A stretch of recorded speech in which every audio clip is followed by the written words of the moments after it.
મારી મંગેતરના બોસે તેની બીમારીની રજાઓ બાબતે નખરાં કર્યા, એટલે મેં તેને તેની જ ભાષામાં જવાબ આપ્યો.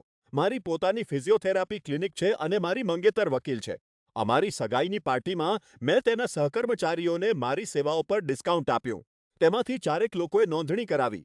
પછી તેના પાર્ટનર્સમાંથી એકે એપોઇન્ટમેન્ટ લીધી. દરેક જણ આ માણસથી નફરત કરે છે.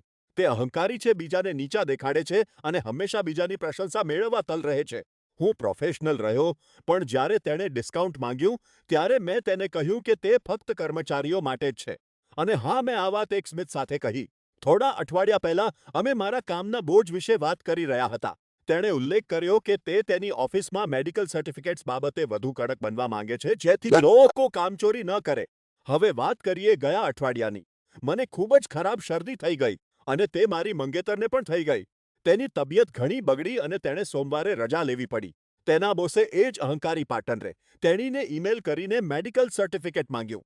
પહેલાં ક્યારેય આવું કડક રીતે માંગવામાં આવ્યું નહોતું. સંજોગવશાત તે જ દિવસે બપોરે વાગ્યે તે બોસની મારી પાસે એપોઇન્ટમેન્ટ હતી. મેં બપોરે વાગ્યે મારી મંગેતરની ડૉક્ટર સાથે એપોઇન્ટમેન્ટ ફિક્સ કરી દીધી અને બોસની એપોઇન્ટમેન્ટ કેન્સલ કરી દીધી.